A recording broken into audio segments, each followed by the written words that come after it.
So everybody of us on the West Ham Network, hope you are all safe, Mill. Happy Friday. We've done another week. Congratulations. And West Ham did actually win a bloody game of football for once. So that's nice. So obviously, as soon as that game finished, as soon as that final whistle, we turned our attentions to the Aston Villa game. And that's the first story today. We have Hammers Headlines in association with the KUMB.com, boys. Check them out. The forum, the site for the latest news, and also the YouTube channel as well. So let's start with that because there's a few knocks. We've got a few knocks. The injury pile up has seemed to opened its doors again after our game away to AEK Larnaca last night.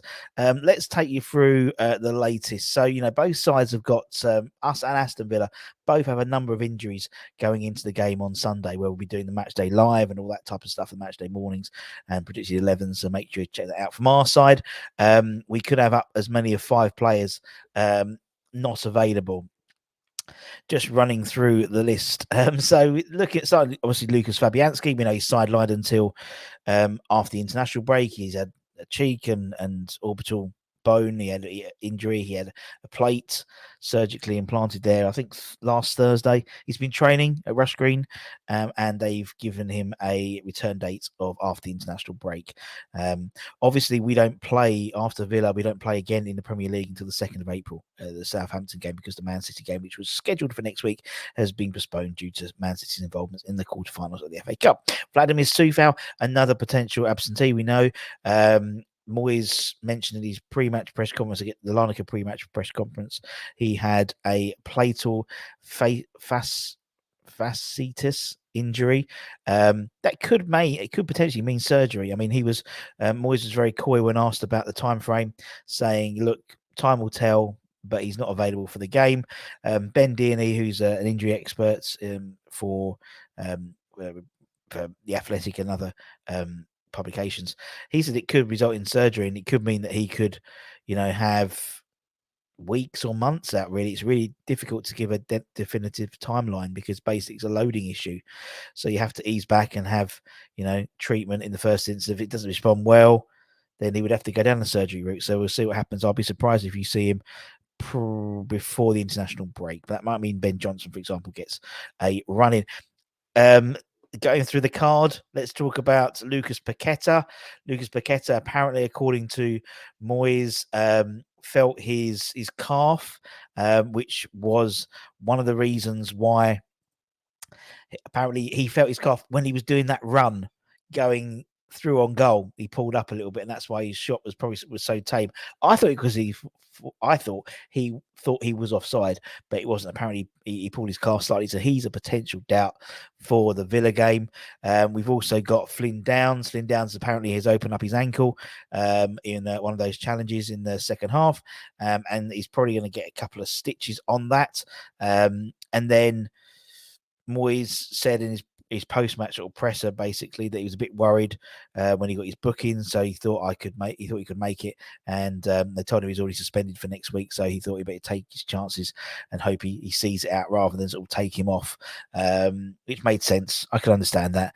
And then Michail Antonio, unsurprisingly, has a potential injury coming off, and as Moyes said, obviously scored a brace, but he said he came off with a calf.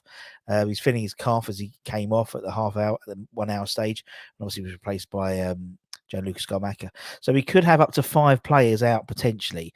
Obviously, 2 we're probably aware of, but the other 3 we'll wait and see. It's a shame for Flynn Downs particularly, because Flynn, I think, is he played quite well, I thought, yesterday. I did my ratings at lunchtime to check it out. I thought he played quite well, and it's just typical because I thought he could, potentially maybe force himself into that match. You never know, particularly if Paqueta. But the trouble is, because there's no press conference, it's all under embargo until 10:30 tomorrow. I'm sure some of this is a bit smoke and mirrors for Moyes, and honestly, but in terms of Villa, they themselves have a number of injuries coming into the game. we've got Boubacar Kamara, their midfielder, who we were linked with, the free signing from Marseille.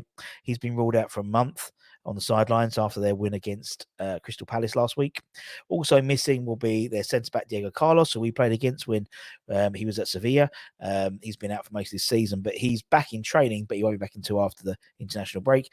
Lendo de Donker, he's also a doubt due to a personal matter, whatever that should mean. Philippe Coutinho, he's also out as well with a hamstring injury, apparently, as also is their backup goalkeeper, Jed Steer, who is somewhat off a return. So we both have the war of the wounded, it seems, but obviously a few more coming out from the West Ham side after the Larnaca game. Elsewhere, we still keep ticking over the old transfer rumours. West Ham apparently one of several clubs who have sent scouts to watch RB Salzburg's prodigy. Benjamin Sesko in action, and according to a new transfer, fresh rumour, he's someone who's building quite a reputation for himself at Salzburg. He's one of a very exciting young player in Europe. He's already scored 22 times and 10 assists for Salzburg, despite only being 19, and has already got 9 goals in the Austrian Bundesliga this season. There is a deal in place with him to go to RB Leipzig in the summer, as obviously the parent of the sister club, but that hasn't stopped scouts sniffing around him for a future move, which is where we come into the mix potentially. So not, it might be a low move from Leipzig. It could be, looking at his development when he goes to Leipzig. We've had, apparently, according to several reports, the Hammers had club officials watching him score a hat-trick in Salzburg's 4-2 away victory to Rapid Wien last weekend.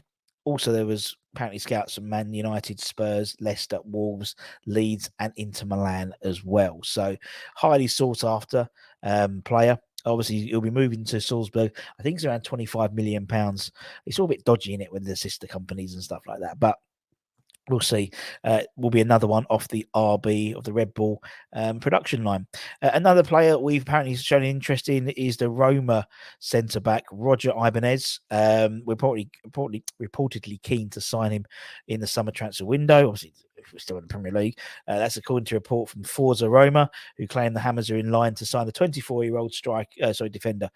They reckon we're in contention for the Brazilian international. Obviously, Brazilian international Lucas Paqueta does help a bit as well. He's 6'2", he's a big lad. But not necessarily sort of average for a centre back.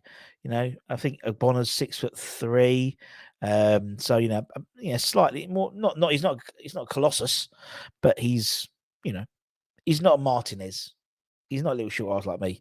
But he's got good leap, strong in the tackle, very much has that South American way of playing, tenacious, aggressive, and at 24 is a good age. Not the quickest player, but he reads the game very well and obviously has the physical attributes to succeed in the Premier League. Apparently Roma are allegedly willing to sell him in the summer. And I think if we've got a decent chance to sign him, I think he's a good one to get in. And obviously, Roma. Who manages Roma? Oh, Jose Mourinho. Who David Moyes wants to be like, doesn't he? He wants to win trophies like Mourinho. And that's it, my friends. Keep an eye on the channel. Loads of stuff as per usual. We've got Irish Tommy, the Late Late Show tonight. And we'll have all the match day content coming up over the weekend, ready for Sunday's game, 2 p.m. at home at London Stadium against Aston Villa. Take care. Have a lovely weekend, everyone. Stay safe, stay warm, stay humble. Keep the faith, my friends. And I'll see you guys very, very soon. Ta-ta. Bye-bye.